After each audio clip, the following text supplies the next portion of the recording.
listening to the We Are Worship USA podcast. I love it when it's that organic family. Everyone's bringing something.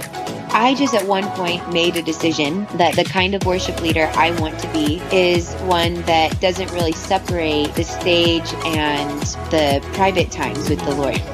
To see Jesus Christ, and we're going to worship Him, and that's what this whole thing is all about. It's just about Him. Hey, welcome to the We Are Worship podcast. I'm Wisdom, and I'm here with Morgan. What up? How's it going? Great. You remind me of that cereal. The great. They're great. Yeah. I used to love Frosted Flakes growing up, and then my dad started putting bananas in his Frosted Flakes, and then I started putting bananas in my Frosted Flakes, and then that's how I ate them. And then I stopped eating them because they're so sugary. Maybe that's why you had that greeting, I guess. Great. Yeah. Because you love this so much. So I hope you're doing great as you're listening to this, whether you're driving to work or getting ready for Sunday morning. We're here to encourage you and equip you. So one thing I would love our listeners, if you've listened for a while and you haven't really interacted with us, one thing I would love for you to do is, if you're near a phone or a computer and not driving, is go to the Apple Podcasts, which is basically the iTunes store, and leave us a review about this podcast. So just look us up on Apple Podcasts and leave us a quick review. It will literally take you less than 1 minute. And you can just let people know what you think about the podcast, and that will actually help people discover our podcast. You can tell them how cool my accent is. Yeah, because then we'll get like millions of Southerners subscribers from millions of Southerners on the We Are Worship podcast. Yeah, so that would be awesome if you guys can do that. And also, we would love to hear from you if you want to shoot us an email and send us questions for the podcast, for our guests, or for us. You can email myself or Morgan, and I want to see who gets more emails. Okay, this is a trick, because then your email's going to start flooding with emails, and then you have all these emails to sift through. Why is it a trick? Because you've got listener emails, you've got other emails, you've got work email, so it's all just a trick. I still don't get why that's a trick. So email me or Morgan. My email is wisdom@weareworship.com, and Morgan is just morgan@weareworship.com. And we do read all the emails we get, and we respond to them. So we would love to hear from you if you have any feedback or questions. I try to keep my inbox clean, so if you're going to send me emails, you're going to get a response. How clean is your inbox? I have 12 unread emails right now. Oh, okay. And that's pretty good for a working person. How many read emails do you have in your inbox that you need to follow up? Okay. Well, anyway, Wisdom, did you know that we have a new free song of the week this week? Really? Yeah. What is it? Well, it's from our friend Greg Sykes. If you're not familiar with Greg is a worship leader in Canada. He puts out really great music. So this week's song is called No Greater Love from Greg Sykes. You know what's cool about this song? What? Is it's actually not out yet. Yeah. Oh, that's so true. Yeah. You can't buy it, or you can't stream it on Spotify. I forgot about that. For the next few days. It actually comes out this Friday. So you basically get early access to it. What you should do, go download it, learn it, put a cover of it on YouTube, and then people will discover your video when they search for the song. Just don't put the audio on YouTube. Yeah, just don't put the audio. But put it on there the day of. Yeah. So on Friday, upload your cover video, and then you can tag Greg. Yeah, and he'll be like, how do these people already know my song? Because they listen to the podcast. Yeah, they do. So do you want to take a listen to the song? Yes.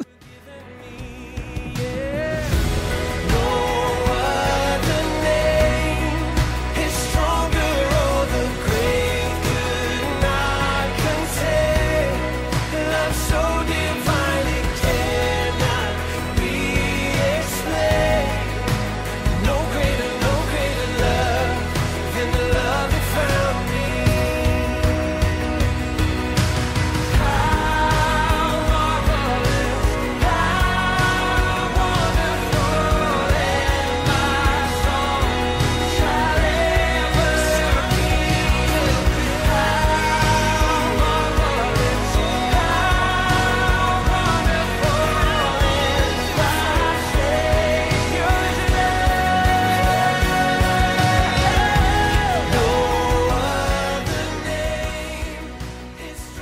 I feel like that's a really great song for congregations, especially this month, because this month is really all about love. It's all about love. And to sing a song about God's love, I think, that's always good. Which is the most important. Yeah.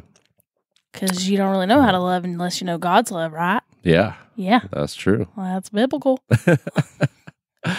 And also, we have a lot of other resources. We're working on some Easter stuff that you guys can download and use at your church. And we have some blog posts coming up this week. So be sure to head over to weareworship.com to see all the blog posts, see the set list ideas that we publish every Monday on the blog. And this, speaking of blog posts, we do have show notes for our podcast. And this week's show notes include Cody Carnes. So if you don't know who Cody Carnes is, do you know, Morgan, who Cody Carnes is? Isn't he like he's like a chef or something? He probably is a chef. I wouldn't be surprised if he was. But he's a worship leader, songwriter. He actually was a part of Gateway Church in Dallas, Texas, and now lives here with his wife, Carrie Job. And they travel together and lead worship together, write and sing together. They do everything together, and I don't really know how that they do that. I mean, I'm not married yet, and sometimes I need separation from the old boyfriend. You know what I'm saying? Morgan, this podcast is going to be good for you because he talks about how they do it together. Okay. So maybe your boyfriend can listen to it too. Yeah, we'll sit down and listen to it together, and then we'll leave each other, and we'll go think about it. Take a little break. Yeah. So enjoy the podcast. We'll talk to you next week. Hey, Wisdom here, and I am joined by Cody Carnes. Welcome, Cody. Yeah, thanks for having me. Excited to be here. Thank you for being here. So we got to interview your wife, Carrie Job, maybe last year. Okay. She was on the podcast, and I was like, it'd be really fun to have you on the podcast too. So thank you for taking the time. I know like you're in between tours and stuff, so thanks for coming in and doing this. And I think for people who maybe aren't familiar with you or your music, it might be fun to do a little bit of a pop quiz kind of thing, but there's no wrong answers. Okay. We call this the rapid fire round. Do I win any money at the end of it? That's the question. You might win some water. Okay. At the end. Okay, perfect. So the rapid fire means like you gotta just answer as quick as possible. Okay. So here we go. Android or iPhone? Oh, iPhone, absolutely. Instagram or Facebook? Instagram. Your favorite season? Ooh, winter. Your favorite food? Like steak dinner. Oh. Yeah. How many songs in your ideal set list? I would say 7. Nice. I think that's the biggest number we've gotten really? so far. Yeah. Everyone's like, I want to do as little as possible. Yeah. Your favorite vacation spot? Rosemary Beach. Oh, what's the first app you open in the morning? Instagram. Okay. Yeah, that's like I think the number one answer we get. Yeah. Your favorite beverage? Coffee. All right, and your last question is your favorite instrument? Right now it's the bass guitar. The bass guitar. All right. Yep. I thought you were gonna say the Jingle John. Yeah, the Jingling Johnny Rin Collective. Yeah, You've got it on the wall in here. Yeah, yeah. Nice. Yeah, I actually saw a video of you leading with the bass. Is that right? Yeah, that's something that I started doing actually back at Gateway a little bit. Okay. Wow. And it was kind of more, it started out of necessity. I've been playing bass since I was 17, and it quickly became, I grew up in a musical family, so I grew up learning a lot of different instruments, and I learned bass kind of last, but it became my favorite. Wow. And so at Gateway, I started playing bass, and I would MD from bass. Oh, wow. So I did that a lot, music direct, what that means. And then it was like, hey, we need you to lead, and also we need you to play bass. And I was like, okay. I just started it, kind of tried it, and I actually fell in love with it. Really? I don't know, something about like it takes these like two sides of your brain. It feels like you're like, with one side you're like listening to the kick drum and getting the patterns, and then the other side you're like spiritually you're like thinking about, okay, what is God saying? What am I doing? You know. So I don't know. I guess I like the challenge of it or something. Yeah. And bass is just my favorite instrument to play too. So that helps, you know? So yeah, that's what I'm doing right now. I'm doing it on the road with Carrie, and that's what I do with my stuff too. We do just like a 4-piece band with my record, and so I'm playing bass and singing, and yeah, it's fun. Wow. So we have a lot of worship leaders that listen and worship team members, and even pastors maybe, that listen. I think we tend to think of worship leader as usually an acoustic guitar player, sure, sometimes keyboard player, but bass player, like there's no job posting online saying like worship leader who can play bass. Yeah. So do you have any tips for like people maybe who need to step out and they play bass and they're like, I feel called to be a worship leader? Yeah. Man, I'd say definitely don't think that it's not possible. You know, definitely. I mean, really, you could lead from drums. It would be hard for the front of house engineer, but you really could. You could lead from anything, and I say so. First thing would be just know that it's possible, and then you have to with any instrument. Regardless if you're playing acoustic, if you're playing keys, you have to have enough of like an understanding of your instrument where it kind of becomes mindless a little bit. Yeah. Like that's the same thing with acoustic and you have to really just prepare and practice and be good enough at it that you really can kind of not focus on it. Because as a worship leader, the best thing is when you can just kind of play through the songs without even really having to think about it too much. Yeah. So you can just focus on spiritually what's going on in the room. What is God saying? Where is he wanting to go? And so I just say with anything, if you're a bass player, then just really become a good bass player. If you're an acoustic player, become a good acoustic player. Like practice the chords before you come to church. Like know what you're doing to the point where it just becomes muscle memory at that point. Bass is a little bit more challenging because you really do. You're the foundation of the band with the drummer, and so you really do have to carry it in a different way than acoustic. So, but like I said, I just kind of enjoy that challenge, and and some days I'm really great at it, and some days I'm not really great at it. So I'm working on it, but yeah. Awesome. So when you were growing up, did you like always want to be a musician, or was there like a moment in your life where something happened and you had an experience that led you to that? No, it was from before I can remember. My dad was a professional musician for 25 years. Wow. Pretty much up until the time I was born. After that, he went into the medical field, just kind of had me, took kind of a different turn. But up until that point, I mean, that was his life. He actually would play at night where we lived. He would kind of go out and play. He played country, so he'd go play the country club at night. And so he would stay with me. He would babysit, pretty much, not babysit my dad, but he would be with me during the day while my mom was at work. Wow. And then when my mom would come home, they'd have dinner together. And then he would go play, from 8 to 1 in the morning. And so during the day, he was always had me on a drum kit, had me in his lap, drumsticks in my hands. I started taking piano lessons when I was 6 years old. I took for 6 years. When I got into junior high and high school, I was studying music. I was in percussion, and then I was in drumline and became the drum captain. And then I was always in bands in high school. So, man, my whole life was, I always knew it was something to do with music. I definitely knew that. But it wasn't until I was probably...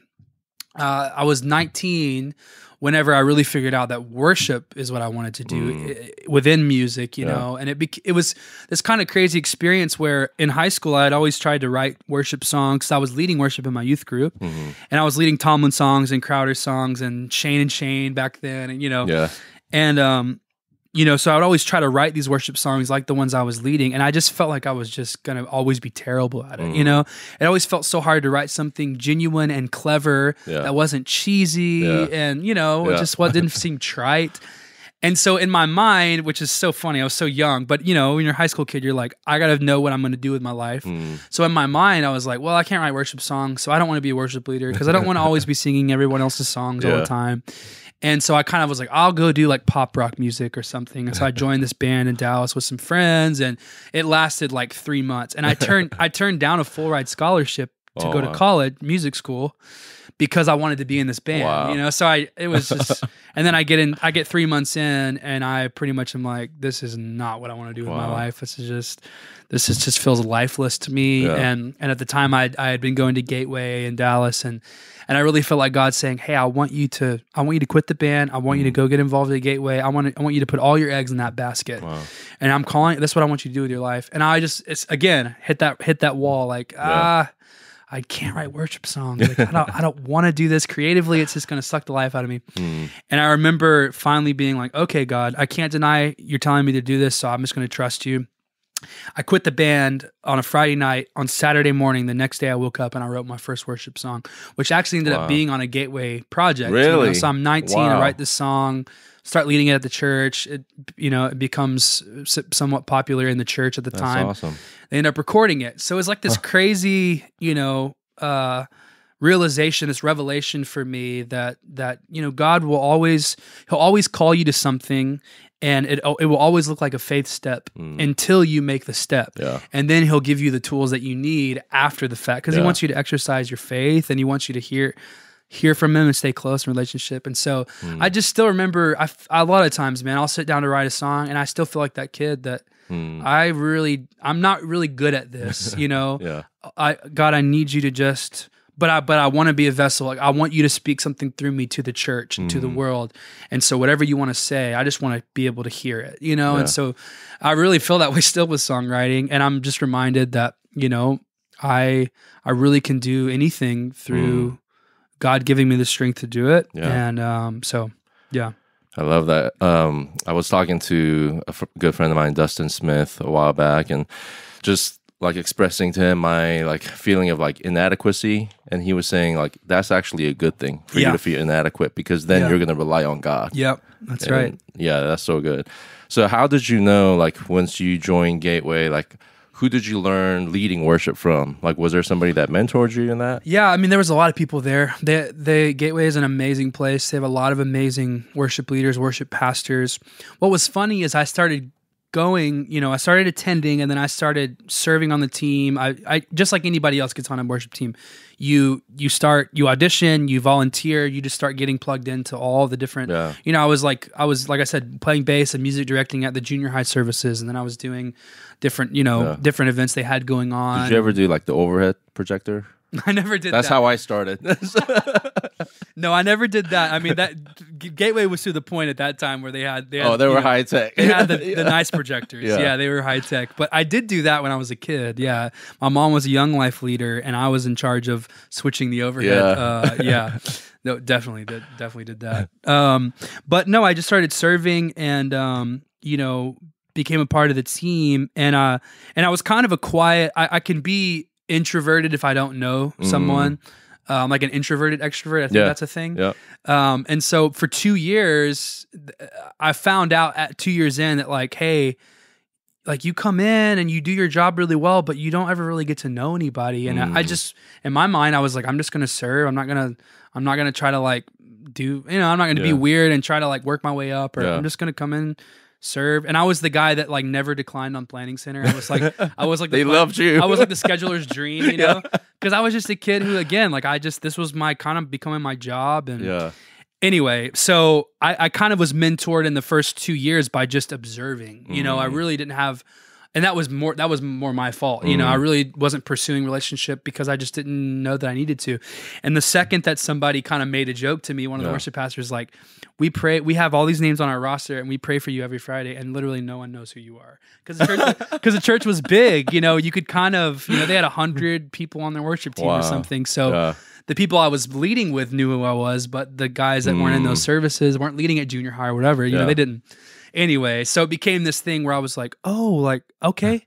And then I was in the office once a week getting lunch with a different worship pastor, because I thought, I want to get to, and then that was a joke, because it's like, oh, you're just trying to get like free meals out of, but they're amazing. I mean, that was a long story. I don't even know why I said that, but really it was observing, which you can do a lot. I think I hear a lot of people in worship teams at bigger churches, sometimes they'll get discouraged that they don't get a lot of time with the senior pastor, or even like the head worship pastor, or there's people up the chain, I guess that's kind of a bad term to describe it, but there's just people of influence that you don't get a lot of time with. Man, there's so much you can learn just by observing them, watching them relationally, watch how they lead. Like, just take as many notes as you can without really requiring that from them, and then just wait for the opportunities for those things to open. Because that's what happened to me. 2 years in, everyone started, getting to know me better, and then everybody was interested in relationship, and then it was just, I was going to lunch with all the worship pastors there, and really everybody there. Just,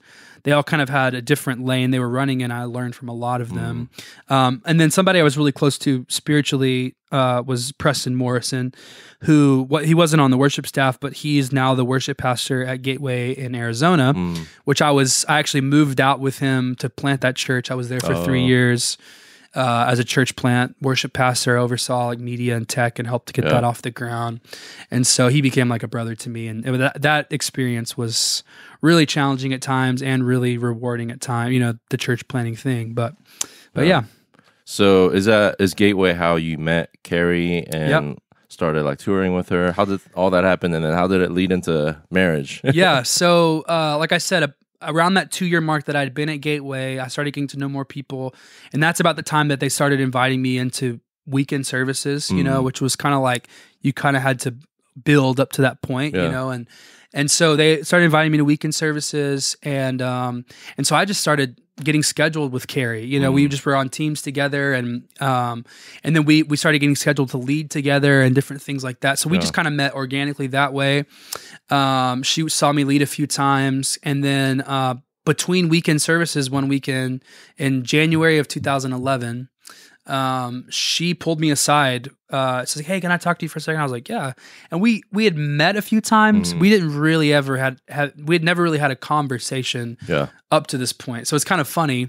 But she just had seen me lead at a bunch of different stuff. She was like, "Hey, I've seen you lead. I know that we have a lot of mutual friends. Everyone talks really highly of you." And she's like, "I really feel like I'm supposed to bring someone on my team in this next season to really help me lead," which was so interesting because she, on the business side of things, she's a solo artist, but she's never really come at things from the business side. She's always come at things from a worship leading perspective.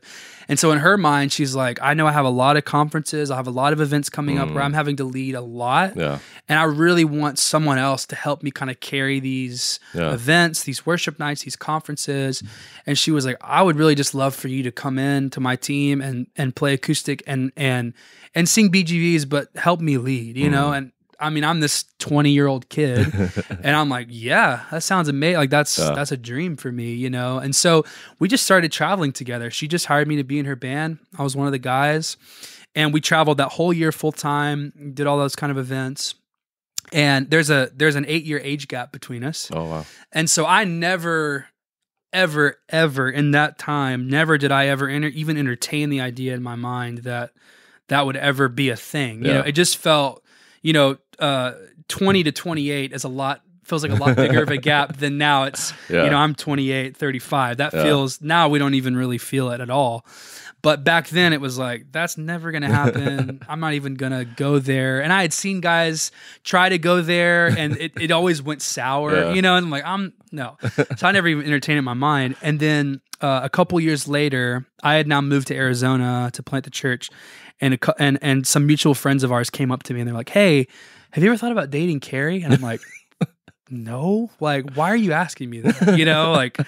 And they were good friends with her too. And they said, "I don't know, we feel like we know you and what you're looking for. We feel like we know her and what she's looking for. We just feel like you guys are perfect for each other. Like, we just want to help you realize that, And it was just." It kind of started this whole like snowball thing, and they hadn't talked to her. It was just me. And so I'm stuck with this idea of like, what? Like, and we're really good. Carrie and I are really good friends at this point. We had written together a lot. We had traveled together. We had kind of become like really close, kindred, best friends in a way. And so I'm like, what would it be like? I just, so 6 months of processing that by the end of it and asking for some advice with people, with Preston and people that I loved, I kind of got to the realization like there really could be something here, as crazy as it seems. And I feel like if I don't go for it, that I might regret it. at the risk of the relationship. Yeah. And I was like, I just have to do it. Tried my best to do it in a way that's respectable to the point where even if she says no, that we could still be friends and I'm not going to make it awkward, but I at least need to see. And so I ended up telling her and then she said, it took you long enough. No, she actually said no. Oh, really? She said no the first time. And I didn't know this, but she had just started dating someone else. And it was it was like a 3-week-old relationship. So I had no idea. Yeah. And so it was kind of like, no, I just started dating someone. And you could tell it was a lot for her to process at the time. She was like, and I'm like, cool. No worries. Like, I was instantly like, she's like, I don't want this to be weird because I really value our friendship. And I'm like, I promise you it will not be weird. Like, I'm not going to make it weird. And so I just kind of retreated back to, hey, there it was, you know what I mean? And we actually stayed friends. We actually continued to write. We wrote during that, what could have been the awkward season, during that time, we wrote Let the Heavens Open, which was on her Majestic record. So we were still friends. It wasn't weird. And then, a year later when we did Majestic and the time kind of after that is really when things kind of sparked again. And I had kind of settled in my mind, this is going to be like, I went there, it didn't work out, so we're going to stay friends for the rest of our life. That's great. But then God really kind of just started awakening it in me kind of at the beginning of 2014 and right after we did Majestic, and to the point where I was like, oh, wow, this is back again. And ended up talking to her, hey, I know this happened, but what do you think about it now? And she was like, yeah, this is great. So really from January 2014, we started dating then, January, February, and then we were married in November of that year. Oh, wow. So obviously by that time, once we started kind of going down that road and started talking to all of our friends and our pastors and our mentors, literally everybody gave us the green light, which is so important to have people in your life. If you're single, have people in your life that can tell you the red flags, because we had that all up until that point with everybody that each of us dated. There had always been some red flags from people. And when we started dating, there was none of it. It was just green light from everybody that we trusted. And so we already knew each other so well, and we got the kind of green light from our friends and our mentors. And so it was like, all right, let's do this. Let's get engaged. Let's get married, So yeah, it's crazy, man. And now we're getting to do it. We're back to doing what we were doing originally. Yeah. We're leading together, and that's awesome. It's kind of a cool, like, full circle thing. So, like, how do you balance being married to somebody, being around them, when you're home together? Because you guys do, music full time. So when you're not on the road, you're home a lot together, and then you're touring together, writing together. Like, how do you not get to know each other? How do you not annoy each other and want to like kill each other? How do you like balance all that? Valid question. I think that we've had to get in this rhythm of rest, and that's really the biggest thing for us. And it's really just the biblical principle of Sabbath. I think up until a couple of years ago, I never really considered Sabbath something that's still related to my life. I always thought of it as this Old Testament principle. But what's funny about that is it's one of the 10 commandments, and all of the other 9 commandments definitely still apply to our lives. Like, don't kill someone, don't steal someone's stuff. You know what I mean? Like, honor God, honor your, like, so it's funny that we would kind of like just take one of the commandments and be like, oh, it doesn't apply. It's old. And so really God really just began to, and that's Gateway's culture as well. So that was really kind of ingrained to us from Gateway's culture. They really value rest, and they really value the marathon over the sprint.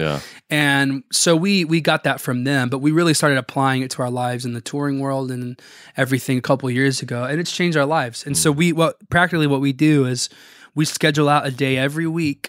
And some days it's different because our schedules are not consistent. And so, but it's a one day every 7 days, one day every week, where we look at our calendars and we go, okay, next week it's Wednesday. We have nothing scheduled. We can, and we'll do a month out, and we'll just go, okay, Wednesday, this Saturday, this Tuesday, this, and then we block those off, and our team knows, everybody knows. We put them in our calendars. These are Sabbath days. And on those days, we just, the night before, turn off our emails, turn off anything work related. We wake up that day and spend, even more time together, even more time with the Lord. It's just very intentional, like family, just doing things that refuel us, replenish us. And I mean, man, it's funny. Like, you wouldn't believe how much that works, but I mean, it's God's principle. He created that whole system for a reason, and that's done everything for us, man. That's so good. Anybody listening, it's like, if you're not, it's funny in ministry, we think that because it's ministry, you will skip some of the rules because for the sake of the people, for the sake of the kingdom, there's so much work to do.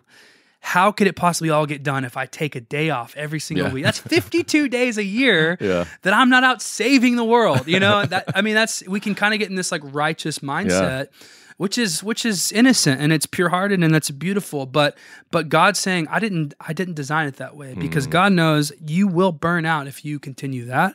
And I want you in this for the longevity of your life. I don't want you to get in this 5 years and get so exhausted that you're just burning all these bridges and you're just handling all these relationships.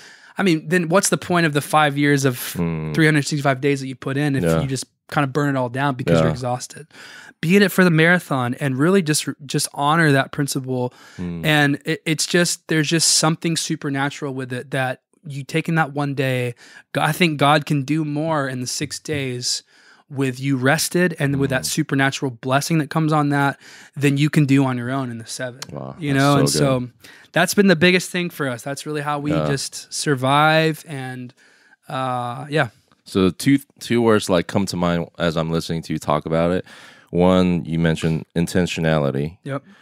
And 2 is discipline, because I feel like the way you guys approach it, there's discipline, in it, which like we think of discipline as a negative thing. Like, we don't want to have discipline in our lives, but like the reward of that is so huge and it's so important. And I think the discipline of like, okay, making sure you have a Sabbath every 7 days, that's almost like unheard of these days, especially in ministry, So that's so good. And people will, I say people, me, I will, it's my I don't know the word.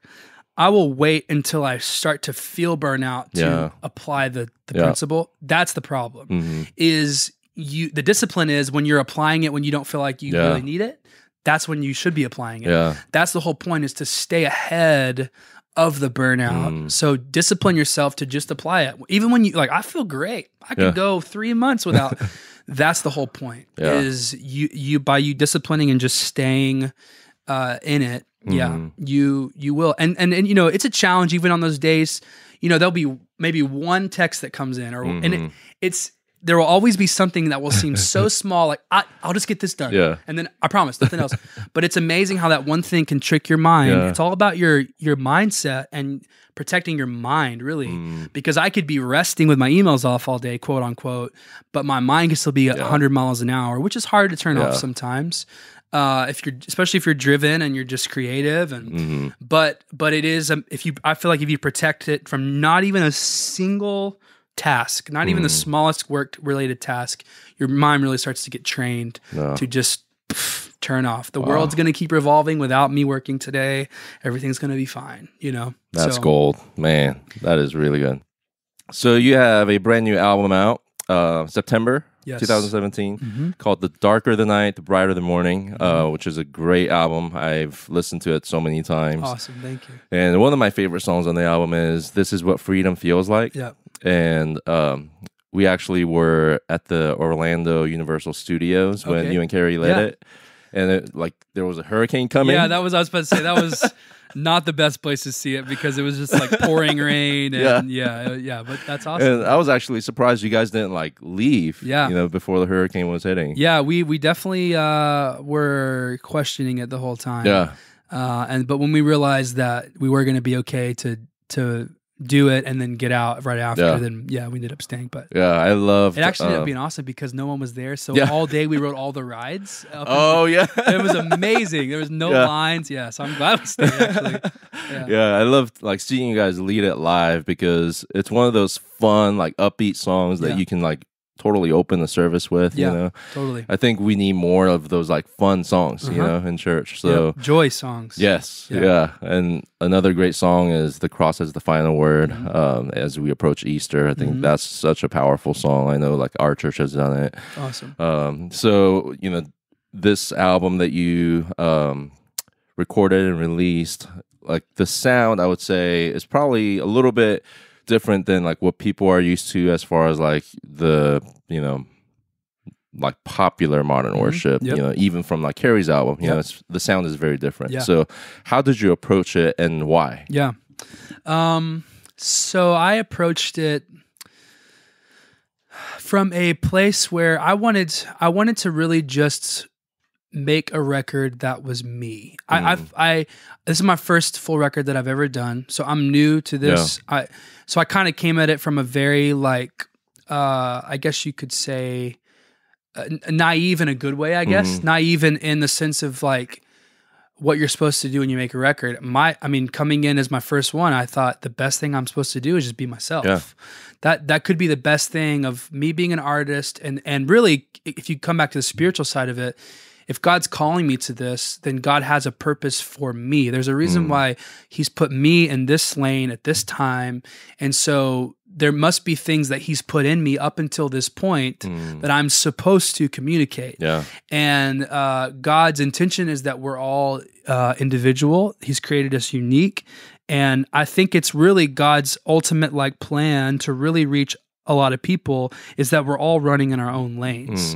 And because if I'm running in my own lane and the person next to me is running in theirs and the person next to them is running theirs, it really makes this like long line of people that can cover more ground. Yeah. If I'm running in a lane right behind somebody else, trying to sound like them, trying to not being genuine to myself, not being unique to really who God's put me to be, and if all of us are doing that, not that everybody is, but as an example, if all of us are doing that, then we look like a single file line.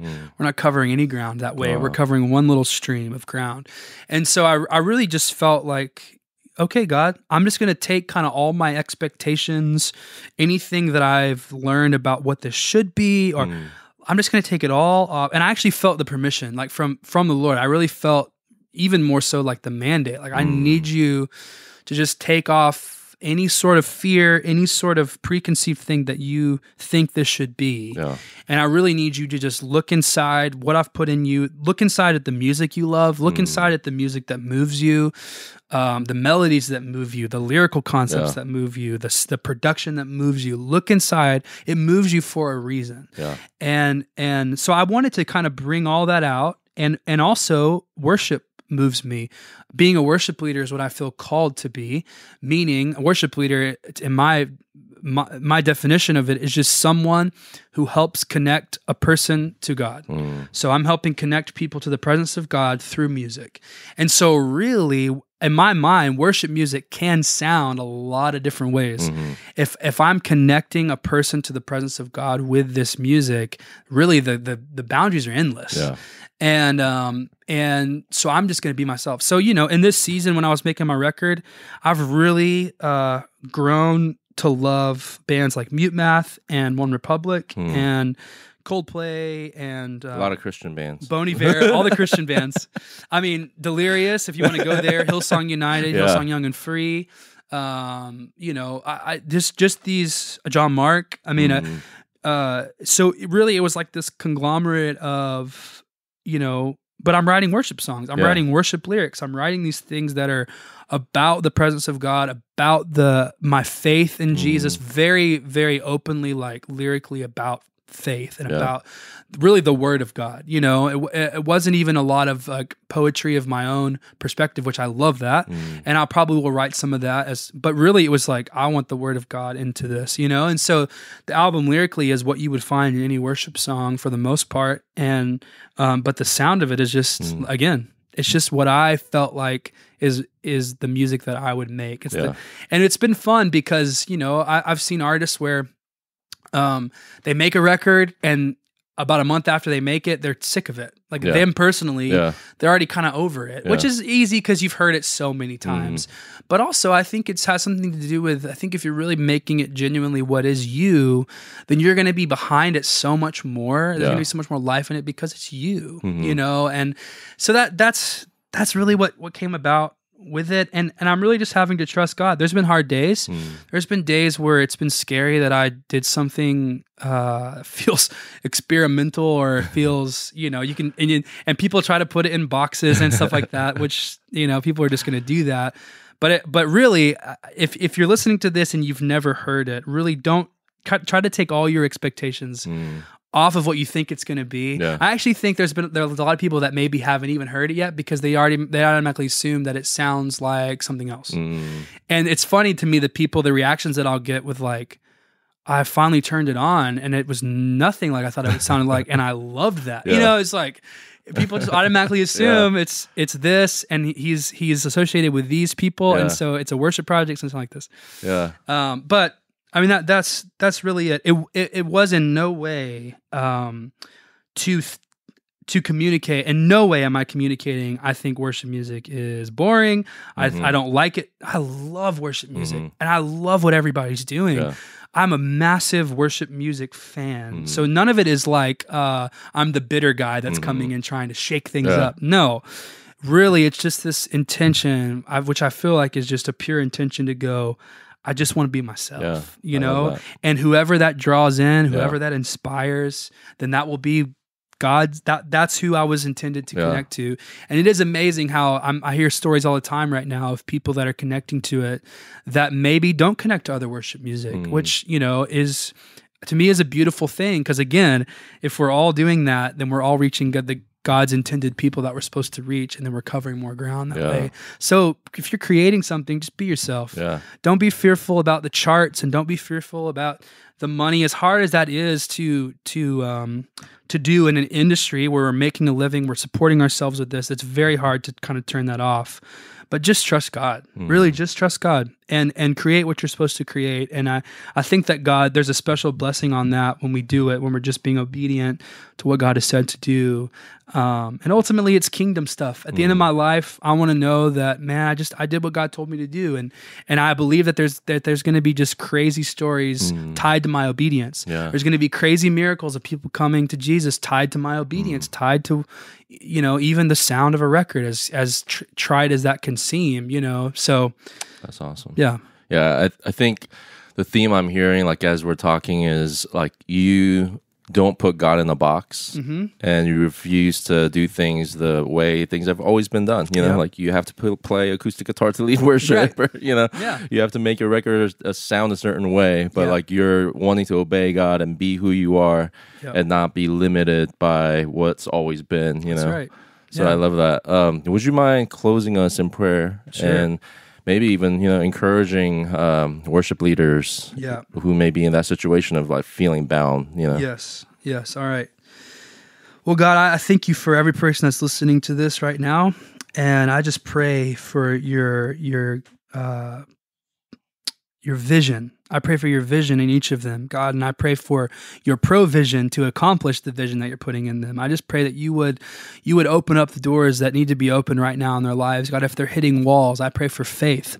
I pray for this faith to rise up in them to believe in the things that you're calling them to, and the surrender that comes with seeing those walls torn down by your Spirit, and just there's so much power in the surrender and seeing you work miracles. And so, God, I just pray for faith to stir up. I pray for the creative that has felt bound, the person that has all these ideas that they know deep down in their heart, in their gut, there's this burning thing that they know they're supposed to do, but there's 100 reasons on paper why they shouldn't. God, I just pray for faith.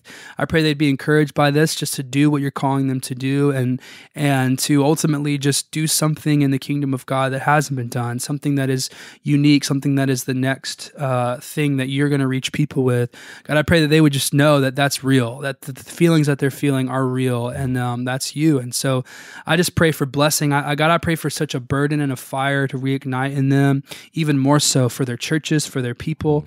God, I pray that they would just be they would just begin to see even more what seems small, the small victories that you're doing in people's lives every day, that they would begin to just remember how special that is to get to connect even one person to your presence, to your life, to your hope. And I pray that they would begin to just celebrate those things, celebrate those victories in their churches, celebrate those stories. Because ultimately that's God, that's why we're here. It's why we're here to do what we do, is to just connect people and to see when they encounter the hope and the life and the peace and the joy of Jesus, their lives are forever changed. And so I just pray that would just inspire us again, that it would inspire us even more so than it already does to do what we're doing. We love you, Jesus. I just pray your blessings on every person in your name. Amen. Amen. Thank you so much. Yeah, thanks for having me. How would people connect with you online?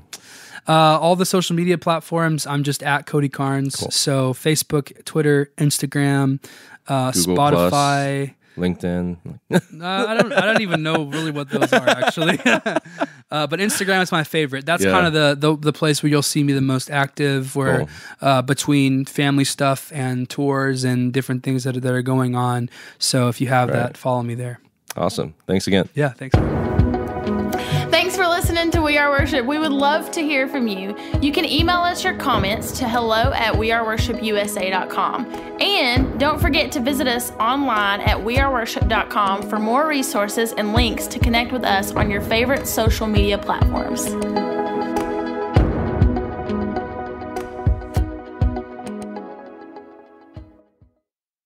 Are you drinking that cup of joe that's been freshly brewed? Are you telling your kids to eat their breakfast because if they don't, they won't grow strong bones? Well, then this podcast is for you. Just kidding. Is this a parenting podcast?